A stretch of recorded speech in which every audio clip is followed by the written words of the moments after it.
दोस्तों, all India anganwadi news channel से जुड़ने के लिए आपको नीचे दी गई रेड कलर की सब्सक्राइब बटन पर क्लिक करना है। उसके बाद नोटिफिकेशन बेल बनकर के आएगी, उस पर आपको क्लिक करना है। फिर उसके बाद तीन ऑप्शन आपकी स्क्रीन पर आएंगे। सबसे ऊपर का ऑप्शन जो ऑल है उस पर आपको दबा लें। नमस्कार दोस्तों, all India anganwadi news channel की आज सुबह की 25 बड़ी खबरों में आप सब भाई बहनों का स्वागत है। सभी भाई बहन जितने भी वीडियो देख रहे हैं पूरा वीडियो देख करके जाना। इसमें बहुत सारी खबरें हैं, मानदेय से जुड़ी हुई है, प्रमोशन को लेकर के जानकारी है, और तो और यहां पर आपको बता दें कुछ सरकारी आदेश भी अलग अलग राज्यों से काफी हैं। तो आप लोग पूरा वीडियो देखना। 25 खबरों में आप सबका स्वागत है। उम्मीद करते हैं सभी भाई बहन लाइक जरूर कर देंगे और हर बार वीडियो को लाइक कर दिया करो। साथ ही आपको हम बता दें, जैसे 7 बजे और शाम 7 बजे, सुबह 7 शाम 7 मैं कोशिश करता हूं आप लोगों को 2 वीडियो लेकर के आने का। दोपहर में अभी तक प्रशिक्षण का कार्यक्रम चल रहा था, 6 वीडियो में पूरा प्रशिक्षण मैंने खत्म कर दिया। अब आपको बता दें दोपहर को आपकी खबरें स्टार्ट हो जाएंगी। उसका कारण यह है कि हमारे पास स्टॉक लग जाता है बहुत ज्यादा खबरों का, आंगनबाड़ी बहनों के मैसेज का, कई सरकारी आदेशों का। तो इस वजह से मैं चाहता हूं कि तीनों टाइम वीडियो देना मेरी मजबूरी समझे या फिर यहां पर फर्ज समझे, कुछ भी समझे। यहां पर इतनी ज्यादा खबरें ही मैसेज आते हैं तो उनको मुझे दिखाना है, नहीं दिखाएंगे तो दिक्कत है। इससे अच्छा कि दोपहर को भी वीडियो आएगा, आप सब इंतजार कर लिया करो तीनों टाइम का वीडियो देखने के लिए समय निकाल करके। ये देखिए भाई, उत्तर प्रदेश की बहनों का जून माह का मानदेय नहीं आया है। तो आप लोगों को बता दें उत्तर प्रदेश की बहनें काफी परेशान है मानदेय को लेकर के। अभी जून महीने का मानदेय यहां पर नहीं आया। तो अभी आपको बता दें कुछ दिन इंतजार कर लीजिए, लगभग 1 सप्ताह उम्मीद करते हैं मानदेय जरूर आ जाएगा, क्योंकि अभी हमेशा की तरह जो 10-15 दिन के अंतर्गत आ ही जाता है। अगले महीने में थोड़ा बहुत कभी कभी लेट हो जाता है, जब भी बजट का वहां पर दिक्कत रहता है। आगे बता दें, यहां पर हमारे पास जानकारी आएगी तो हम तुरंत बता देंगे। देखिए अगला यहां पर मैसेज है, हाय भैया जी नमस्कार, और बिहार में कितना महीने तक जो है पोषाहार राशि नहीं आएगी? बहुत अच्छा सवाल है। पोषाहार राशि उनका कहना है कितने महीने तक नहीं आएगी। THR का पैसा सब कुछ आंगनबाड़ी बहनों के खातों में आ रहा था, अब वो बंद है DBT के माध्यम से, जब से ये लागू हुआ है। तो आपको बता दें ये तब तक रहेगा जब तक कोविड-19 का संक्रमण रहेगा, और ये आपका लगभग तब तक रहेगा जब तक आपकी वैक्सीन नहीं बनती। तो जब तक वैक्सीन नहीं बनती, वैक्सीन बनने के 1 साल तक कम से कम यही व्यवस्था लागू रहेगी। और आपको बता दें, मैं एक अगला वीडियो सोच रहा हूं लेकर के आ जाऊंगा, या अगले वीडियो में बता दूंगा। अमेरिका, आप लोगों ने देखा था स्टार्टिंग में अमेरिका में बहुत ज्यादा कोरोना केस आ रहे थे। इस समय उससे भी ज्यादा अमेरिका में आ रहे, पहले से भी ज्यादा। बीच में सब कुछ स्लो पड़ गया, धीमा पड़ गया, और अब इस समय और भी तेजी से सब कुछ हो गया है। तो कहने का मतलब है इंडिया अभी 60-60 हजार तक आ रहे हैं अमेरिका में। इंडिया में एक दिन आएगा, याद रखना मेरी बातों का, 1-1.5 महीने बाद में 1-1 लाख 2-2 लाख एक दिन में केस आएंगे कोरोना के। बातों को मेरी नोट कर लीजिए, कभी भी वो वक्त आएगा 1-2 महीने बाद, तब आप मेरी बातों को सोचना और समझना। यदि वैक्सीन नहीं बनी तो 1-1 2-2 लाख आएंगे इंडिया में केस। आगे आपको ले चलते हैं। यहां पर देखिए बिहार सरकार की तरफ से एक आदेश मेरे पास आया। मैंने कहा है ना इस वीडियो में बहुत सारे सरकारी आदेश में मिलेंगे, बहुत सारी जानकारी मिलेंगी। 8 जुलाई का ये लेटर है कल का, और सुगंधा शर्मा जी हैं, उन्होंने ये लेटर भेजा है सभी जिला प्रोग्राम पदाधिकारियों को, बाल विकास परियोजना पदाधिकारियों को। लिखा है कि आंगनबाड़ी केंद्रों के सभी लाभार्थियों के खाते, आधार विवरणी, इनरोलमेंट तथा इनरोल्ड वगैरह कराने के संबंध में यह आदेश आया है। आइए देखते हैं इसमें क्या और भी लिखा है। लिखा है माह जून 2020 से DBT के माध्यम से लाभार्थी के खातों में पोषाहार की राशि भेजने का कार्य जो है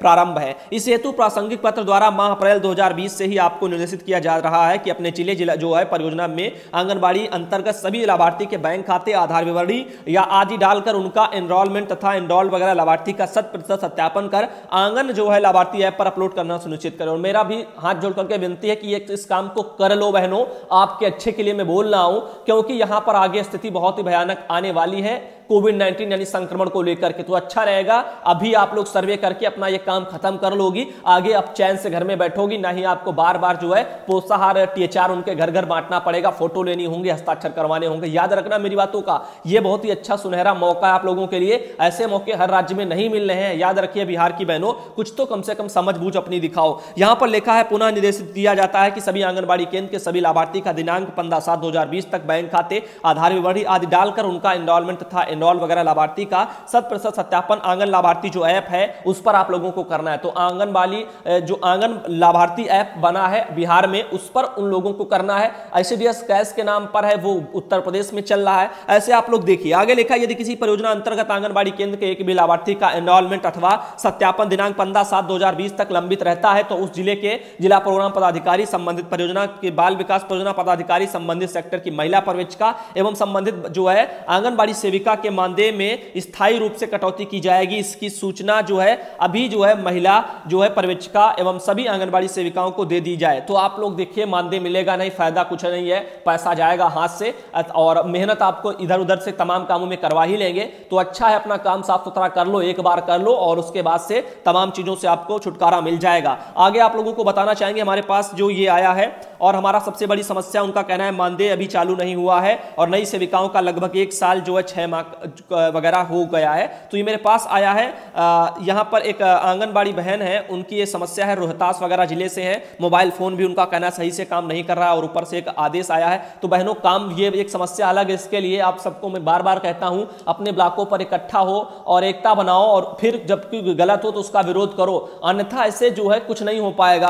आगे आपको बता दें, 8 जुलाई का ये उनका वहां से लेटर आया है, ये देख सकते हो, ICDS कैस के अंतर्गत आंगनबाड़ी सेविका के द्वारा आंगनबाड़ी केंद्र का 100% नहीं खुलने के संबंध में, जो भी केंद्र नहीं खुले उन्हीं के लिए ये सब कुछ है लिखा है। प्रासंगिक पत्र के आलोक में कहना है कि ICDS कैस के अंतर्गत संबंधित सभी परियोजना के समीक्षोपरांत 8/7 जो है 2020 को केंद्र 100% नहीं खुला हुआ पाया गया है, जो अत्यंत खेदजनक है। तो 8 जुलाई को यानी कि केंद्र आंगनबाड़ी का खुला हुआ बिहार के सहरसा में नहीं पाया गया है, सासाराम में। तो यहां पर दिक्कत आ रही है। लिखा है, विदित हो कि परियोजना अंतर्गत आंगनबाड़ी केंद्रों की अपने स्तर से समीक्षा कर 100% आंगनबाड़ी केंद्र खुलवाना सुनिश्चित करें। लगातार इस तरह की स्थिति पाए जाने पर इस सेविकाओं के जो है ICDS कैस पर केंद्र नहीं खोला गया है, उस सेविका की उस दिन का जो है उपस्थिति मान्य नहीं होगी और उस दिन का मानदेय काटते हुए अनुपस्थित विवरणी अपलोड करना सुनिश्चित करें। लगातार ICDS कैस पर आंगनबाड़ी केंद्र नहीं खोलने वाली सेविकाओं की चयन मुक्ति का प्रस्ताव भी साक्ष्य एवं अनुशंसा सहित जो है भेजना सुनिश्चित करें। तो आंगनबाड़ी बहनों, नौकरी से भी निकाल दिया जाएगा। साफ शब्दों में कहा जा रहा है, यदि ICDS कैस एप्लीकेशन पर आपकी उपस्थिति दर्ज नहीं होती है। ये मेरे पास सासाराम में जारी किया हुआ एक लेटर आपकी स्क्रीन पर दिख रहा है। मेरा काम है आप लोगों को सच्चाई से खबर दिखाना जो सच है और थोड़ा बहुत ये भी बताना जो आपकी मदद कर सके। आगे आपकी मर्जी है, मैं हमेशा कहता रहता हूं काम अच्छा करो और इस समय जो DBT चल रही है ना बिहार में, 1 नंबर का काम है, सबसे अच्छा काम है। इसको यदि आप कर लेती हो कैसे भी, तो आपके ऊपर से बहुत सारे जो है काम के बोझ, मानसिक तनाव सब हट जाएगा, याद रखना। और आगे आने वाला जो महामारी का संक्रमण है ना, बहुत ही तेजी से आएगा, याद रखिए। अभी ये कुछ नहीं है, अभी तो 22-22, 23-23 हजार आ रहे हैं एक दिन में। अब जब संख्या बढ़ेगी, जब लाखों में आएंगे, तो याद रखना एक बात का, क्या उनमें आप नहीं हो सकती? बिल्कुल हो सकती है, क्योंकि अभी मैं आपको बताएंगे। देखिए, रिसिया की मुख्य सेविका कोरोना पॉजिटिव हो गई है, ये सुपरवाइजर है वहां की मुख्य सेविका यानी सुपरवाइजर बहराइच में, तो वो भी कोरोना पॉजिटिव हो गई है। आप देख लीजिए, उनकी रिपोर्ट भी पॉजिटिव आई है। अभी एक DPO की डेथ भी हो गई, मैंने आपको दिखाया। ऐसे तमाम जगह से आंगनबाड़ी बहनें परेशान है कोविड-19 में बिना सुरक्षा के उपकरणों को लेकर के। देश की जनसंख्या इतनी ज्यादा है, सरकार भी करे तो क्या करे, एक समस्या यह भी आती है। लेकिन सरकारें कर सकती हैं, ऐसा नहीं कि कर नहीं सकती, लेकिन उनको घोटालों से फुर्सत मिले तब वो कुछ काम करे ना इन लोगों के लिए। तो यहां पर और अधिकारी के पास सब कुछ आता है, सरकारें देती भी है, तो अधिकारी दबा लेते हैं। तो सरकार की गलतियां हैं सो हैं, बाकी अधिकारी इतनी ज्यादा भ्रष्ट हैं। जैसे उत्तर प्रदेश में जो 2-2 हजार था आंगनबाड़ी की सुरक्षा के लिए, मास्क सैनिटाइजर के लिए, वो भी वो लोग दबा करके खा गए, पैसा नहीं आया। आगे बता दें, ये रेखा बहन, उन्होंने मुझे अपनी तस्वीर भेजी और नीचे लिख करके भी भेजा है, भैया जी नमस्ते, मैं रेखा कुमारी बलिया प्रखंड के सेविका हूं। मैंने आपका हर वीडियो देखती हूं, लिखा है उन्होंने, और लाइक भी करती हूं। मैंने कैश एप्लीकेशन के सारे वीडियो देखे हैं और मैं समझ भी गई हूं। वैसे मुझे एक बात समझ में नहीं आई है कि जुलाई महीने में दैनिक पोषाहार क्या हम क्यों भरें, और जबकि मैंने अपने लाभुकों को जो है राशन अपने हाथों से दिया है, लेकिन हम लोगों को भरने के लिए कहा जा रहा है ऑफिस से। आप बताएं हमें कि क्या करना चाहिए। तो बहन, यदि यहां पर उनकी समस्या है कि राशन अपने हाथों से उन्होंने दे दिया है, लेकिन हम लोगों को भरने के लिए कहा जा रहा है। जब राशन बांटा जाता है तभी शायद फोटो वगैरह ले ली जाती है, ऐसा प्रोसेस होता है। जब, क्योंकि हमारे यहाँ क्षेत्र में जब भी माताजी वगैरह जब भी जाती है अपने सर्वे के लिए या पोषाहार बांटने के लिए, तो वो क्या करती हैं, फोटो वगैरह लेती जाती है, पोषाहार बांट रही है साथ में फोटो भी ले लेती हैं, उसके बाद अपना अपलोड कर देती है। ये सब कुछ चलता है, उन चीजों को थोड़ा गौर करिए, ध्यान दीजिए, शायद आपको मदद हो पाए। आगे आप चलते हैं, और भी जैसे जानकारी है, जिसमें अगला मैसेज आया सिद्धार्थनगर से। भाई हमारे सिद्धार्थनगर जिले के किसी भी ब्लॉक में कुर्सी मेज का वितरण आंगनबाड़ी केंद्रों को नहीं हुआ है। कुछ ही जिलों के लिए जो है कुर्सी मेज का वितरण होना है। क्या अलग अलग जिले में के लिए जो है अलग अलग नियम व्यवस्थाएं हैं? आपके यूट्यूब चैनल के माध्यम से जानकारी मिली थी कि आंगनबाड़ी केंद्रों पर कुर्सी मेज का वितरण हो रहा है। कृपया अगर कोई जानकारी आपके पास हो तो देने का कष्ट करें। आपके संघर्षों का साथी अमित बख्शी भाई। तो यहां पर जानकारी ऐसी नहीं है कि ये है यहां पर सिद्धार्थनगर में कुछ भी ना मिले, क्योंकि सिद्धार्थनगर से यदि कोई भाई बहन है किसी ब्लॉकों पर वितरण हुआ होगा तो आप लोग यदि वीडियो देख रहे हो तो बता दीजिए, भाई को काफी मदद उससे मिल जाएगी कि उनके जिलों में वितरण हुआ है। तो ऐसे में जहां जहां से जो जानकारी निकल के आती है वो आप लोगों के सामने ले आते हैं कि यहां यहां ये सब कुछ हो रहा है, आंगनबाड़ी की समस्या ये है और ये उनको बोला जा रहा है। तो देखते हैं आगे क्या जानकारी निकल के आती है सिद्धार्थनगर जनपद को लेकर के, तो हम आपको अपडेट कराएंगे। सुधांशु भैया जी नमस्ते। अगला एक मैसेज हमारे पास बहन ने भेजा है, शकुंतला बहन बहन है, उन्होंने बहुत ही लंबा भारी भरकम ये मैसेज लिख दिया, आप खुद ही पढ़ सकते हो। ऐसे में मैं इसको क्या पढ़ूं और कैसे बताऊं, और इतना टाइम भी वेस्ट होगा। इससे अच्छा है आंगनबाड़ी बहनों जब भी आप कुछ लिखें तो यहां पर साफ शब्दों में बहुत ही कम लिखें, बहुत ही कम लिखें। उसी कम शब्दों में आप हमको सब कुछ बता दें तो उसको पढ़ने में कम समय में भी जो है हम बता सकते हैं, क्योंकि यहाँ पर बहुत ज़्यादा खबरें होती हैं। 3 वीडियो हम तब भी कोशिश करते हैं वीडियो लंबा ना हो, बहुत ही तेजी के साथ पढ़ते भी हैं। आगे हमारे पास ये उषा बहन है, उन्होंने एक जानकारी भेजी है, ये देखिए, आंगनबाड़ी की पदोन्नति के संबंध में है, प्रदेश अध्यक्ष से निदेशक को पत्र वगैरह लिखा है। तो यहाँ पर आप देख सकते हो, ये ऑडियो भी मुझे मेरे पास आई है। तो आंगनबाड़ी की पदोन्नति के संबंध में प्रदेश अध्यक्ष ने निदेशक को पत्र लिखा है, उसी के संबंध में ये एक मेरे पास बहन ने भेजी है, उषा बहन ने, जानकारी वगैरह और ऑडियो क्लिप भी है।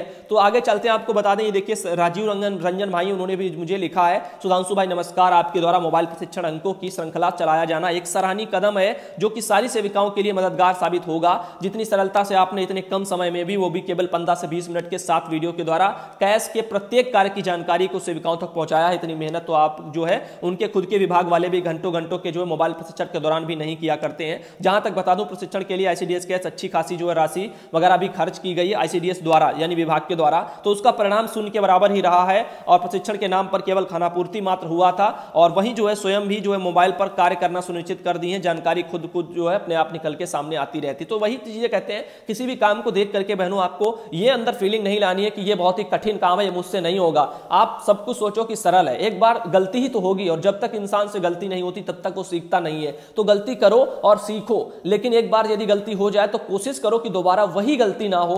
अगली हो तो एक अलग बात है, वही गलती ना हो। तो जब गलतियां होंगी तभी हम सीखेंगे। आगे हमारे पास उन्होंने ये जानकारी भी भेजी परिवार प्रबंधन के बारे में, ऐसे सब कुछ उन्होंने इसमें बताया भी है, कैसे कैसे क्या क्या करना है, लेकिन समय इतना नहीं है कि हम पढ़ सकें। यहाँ पर 26 भी हमें मुझे देनी है। आखिर बिना पीपी लिखा है, आखिर बिना पीपी किट कार्य करने को मजबूर आंगनबाड़ी सहायिका व आशा बहुएं हैं। सीतापुर से यह खबर छपी है, मेरे पास किसी बहन ने भेजी है। देखते हैं, यहाँ पर एस नाम से सिर्फ नंबर से हुआ है, नाम वगैरह नहीं उन्होंने भेजा। तो ये आप देख सकते हो, अपनी जान को जोखिम में डाल करके आंगनबाड़ी आशा बहनें जो अपना काम कर रही हैं बिना पीपीई किट के। लेकिन पीपीई किट सरकार दे भी देगी, उमस का मौसम है, आप देख रहे हो, बिना कुछ पहने तो उमस इतनी लगती है, पीपीई किट पहनने के बाद बॉडी में आपको बता दें ऑक्सीजन की कमी हो जाएगी। ऐसे में बहनें चक्कर खा के गिर जाएंगी, मैं पक्का बता रहा हूं। ये जून के महीने में जब पीपीई किट बांटी गई थी ना 1-2 जगह, तो वहां ऐसी समस्याएं देखने को मिली थी, इसीलिए मैं आपको समझा रहा हूं। पीपीई किट सॉल्यूशन नहीं है, लेकिन संक्रमण से बचाए रखेगा, लेकिन उससे भी ज्यादा कई बहनें ऑक्सीजन की कमी से बेहोश हो जाएंगी। आगे आपको बता दें, क्योंकि आंगनबाड़ी के लिए काम ही नहीं है, आंगनबाड़ी की उम्र 40-50 से ऊपर की बहुत सी बहनों की है,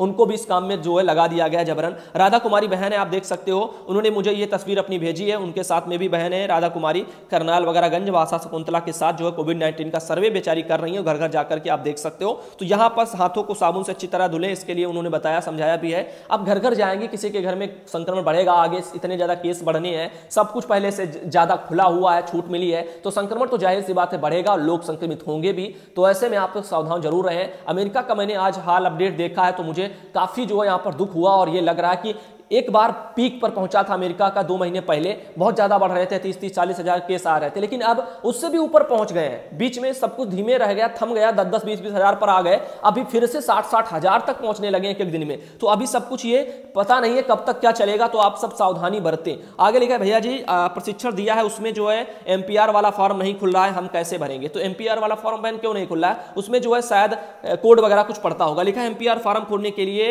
एक आईडी पासवर्ड की आवश्यकता होती है, जो हमें अपने अधिकारियों से मिलती है, पर हमारे अधिकारी हमें पासवर्ड उपलब्ध नहीं कराते हैं। ऐसी जो है समस्या से हम कैसे निपट सकते हैं? तो समस्या तो बड़ी है, आप ऐसा करो, उनसे जो है पूछो और रिकॉर्ड भी कर लो कहीं से, और यदि वो काम नहीं करते एमपीआर का, तो एमपीआर की यदि आईडी पासवर्ड नहीं देते तो आप काम ही मेरे ख्याल से बंद कर दो। लेकिन वही चीजें ना, एक आध बहन कुछ करेगी तो उनको वो लोग गिरा लेंगे, लचा लेंगे, यानी कि उनको धमका लेंगे, डरा लेंगे, कुछ भी समझो। तो यहां पर ऐसा ना हो, इसलिए मैं कहता रहता हूं बहनों, अपने अपने ब्लॉकों पर तो कम से कम एक हो जाओ।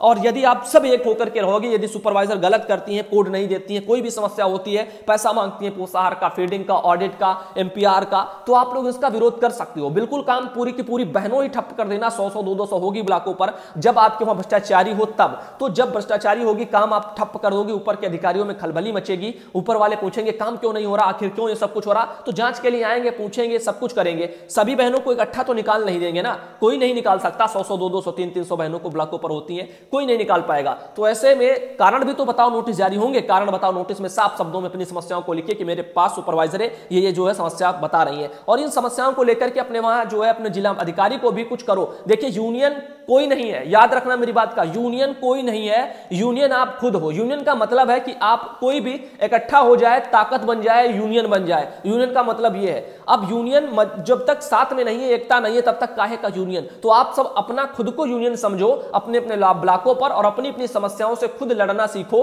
रास्ता और समझ मैं दिखा रहा हूं, साहस आपका मैं बढ़ा रहा हूं। आगे आपको बता दें, आशा दुबे बहन है, उन्होंने मुझे तस्वीर भेजी है अपनी। साथ ही अगली हमारे पास समस्या आ रही है, घर घर सर्वे कर रही है आशा आंगनबाड़ी वगैरह, स्वास्थ्य कार्यकर्ता भी उनके साथ में है। ये हरिभूमि वगैरह से खबर छपी है, मेरे पास किसी भाई बहन ने भेजी है। आगे आपको बता दें, मेरे पास अगली बहन है लालमणि बहन, उन्होंने अपनी तस्वीर एक मुझे भेजी है। साथ ही आपको लोगों को ले चलते हैं, अगली हमारे पास जो खबर आ रही है तस्वीर है जच्चा बच्चा को लेकर के, हमारे एक बहन है उन्होंने भेजी है, लेकिन यहाँ पर अपना नाम वगैरह नहीं भेजा है। साथ ही हमारे पास एक अगला लेटर किसी भाई बहन ने जो लिख करके टाइप किया है, सुधांशु भाई मैं जो है ग्राम सभा हथियागढ़ वगैरह ब्लॉक लिखा है, भजन जोत वगैरह जिला गोंडा में है, आंगनबाड़ी कार्यकर्ता हूं, ग्राम और सभा के अन्य व्यक्ति द्वारा बाल विकास परियोजना अधिकारी के माध्यम से जन सूचना अधिनियम के माध्यम से नियुक्ति को लेकर अब तक की जो है सूचना, जैसे गर्भवती महिला, कितनी धात्री महिलाएं हैं, सब कुछ उनका कहना है, पोषाहार वगैरह सामग्री, नगद राशि आदि वगैरह को लेकर के सूचना 20 वर्षों की उनके वहां पर मांगी जा रही है। अधिकारी महोदय द्वारा 3 दिवस के अंदर जो है बताया जा रहा है प्रगति वगैरह प्रति वगैरह सूचना कार्य में जो जमा करें। तो 20-20 साल की समस्त सूचना वो 3 दिन में कैसे जमा कर सकती हैं? 20 साल पहले जो हो गया वो कहां से लाएंगे? क्या इतना संभाल करके कोई रखेगा? इस नौकरी में 4000 की नौकरी में 20-20 हजार का साल का रिकॉर्ड कोई रख पाएगा? तो अधिकारियों को रखना चाहिए था ना। आप समय समय पर क्यों उनके केंद्रों पर विजिट नहीं हुए? उनके केंद्रों पर आपको जाना था, अपनी जानकारी लेनी थी और आप अपना काम करना था। ये खुद ही इतने लापरवाह है अधिकारी। 20-20 साल तक आपने आंगनबाड़ी से जो सूचना आज आप मांग रहे हो वो अभी तक क्यों नहीं ली? विजिट कभी करना नहीं होता है, बस सरकार का पैसा जो है आप खुद को 40-50 हजार मिलता जाए, आराम से उसको लूटते जाओ। आगे बता दें, देखिए, और बाद में मानसिक तनाव सिर्फ आंगनबाड़ी झेले। नमस्कार सुधांशु भाई, मैं असम से हूं, प्लीज असम का भी जो है थोड़ा न्यूज सुनाया करें। मैं रीता वगैरह बोरा, ऐसे कुछ लिखा हुआ बोरो। तो मैं आपको बता दूं, यहां पर आंगनबाड़ी बहन जो असम से हैं, बहुत सी बहनें और भी राज्यों से हैं, आप सब भी थोड़ी मदद किया करो, मुझे व्हाट्सएप करके अपने अपने वहां की समस्याएं वगैरह भी भेजा करो, अपनी जानकारी भेजा करो, तो शायद आपके वहां से भी खबरें स्टार्ट हो जाएं। आगे देखिए, मालती देवी बहन है, उन्होंने मुझे ये सब कुछ भेजा है, सासाराम वगैरह का, मैंने इस लेटर को पहले ही दिखा दिया है। आगे बता दें, ये देखिए मेरे पास गीता देवी बहन, उन्होंने मुझे ये तस्वीर वगैरह भेजी, आपकी स्क्रीन पर जो दिख रही है, और ये टेम्परेचर वगैरह बहनें चेक कर रही हैं। ये पीछे आशा बहन है, आगे ये आंगनबाड़ी बहन है। जो काम इनका था आशा बहन का, एनएम वगैरह का, वो आंगनबाड़ी बहनों से बेचारी से कराया जा रहा है। अब आगे चलते हैं, आप लोगों को ले चलते हैं। और भी हमारे पास एक लेटर है, सेवा में बाल विकास परियोजना वगैरह, ऐसे महठोर कुछ ऐसे लिखा है, इसमें साफ दिखाई नहीं दे रहा। 8 जुलाई वगैरह हो गई है, लेकिन अभी तक जो है मानदेय का कुछ भी पता नहीं है। तो मानदेय वगैरह को लेकर के शायद वो कुछ कहना चाहती हैं, परेशानी उनके सामने बहुत ज्यादा आ रही है। तो इसी के संबंध में मानदेय से हम यही चाहते हैं कि जल्द से जल्द मानदेय आ जाएगा, पूरी कोशिश भी रहेगी। जैसे ही आएगा आप लोगों को वीडियो में डाल दूंगा। राखी देवी बहन है, ये उन्होंने अपनी तस्वीर भेजी है, ऊपर लिख करके भी उन्होंने अपना ही ये लेटर भेजा था। आप समस्या एक और सुनिए, मानदेय की ये समस्या कि मानदेय तो हर महीने कभी ना कभी लेट हो ही जाता है, हमेशा लेट होता है, कभी भी समय पर नहीं आता। तो आप लोग परेशान मत हुआ करो, जब आएगा सूचना मैं डाल दूंगा कि अब आ गया। आप लोग बस चैनल पर बने रहिए और ज्यादा परेशान होने की जरूरत नहीं है। मैं समझता हूं परेशानी तो है, लेकिन क्या करें, परेशानी है तो सॉल्व नहीं होगी, क्योंकि भेजना उनको है निदेशालय में। वो कभी ना कभी बहाना मार देते हैं कि ये नहीं था, वो नहीं था, ऐसे करके रोक लेते हैं, और अपने अधिकारियों का पेमेंट वो लोग समय पर करवा लेते हैं, ये भी हकीकत है। तो आगे मिलते हैं आप लोगों को अगले वीडियो में। आज दोपहर 1 बजे वीडियो आएगा। अब तीनों टाइम वीडियो आएंगे, याद रखिए। मैं पोस्ट भी अपने ऑल इंडिया पर डाल दूंगा, क्योंकि खबरें बहुत ज्यादा हो जाती हैं, देना भी पड़ता है, समझाना भी पड़ता है। इसी वजह से वीडियो मेरा थोड़ा लंबा भी जाता है बाकी लोगों से, और बाकी लोगों की तरह 1, 2, 3, 4 खबरें नहीं रहती, कभी 20, कभी 25, कभी 30, ऐसे ज्यादा बहुत ज्यादा मैं शामिल करता रहता हूं जितना हो सके। आज का थोड़ा लंबा और हो गया, जो नहीं बताना चाहिए था वो भी मैंने बोला है। कारण यह है कि वो भी जरूरी था, जैसे कोविड-19 को लेकर के आगे केस बहुत ज्यादा बढ़ेंगे, अमेरिका के हालात बहुत ही जो है दयनीय बनते चले जा रहे हैं। इन्हीं को देखते हुए अपने यहाँ भारत के उससे भी बदतर होंगे, क्योंकि यहाँ की जनसंख्या वहां से बहुत ज्यादा है और यहाँ पर क्षेत्रफल भी कम है, घनी बस्तियां हैं, इस वजह से सब कुछ होगा। याद रखना मेरी बातों का। धन्यवाद।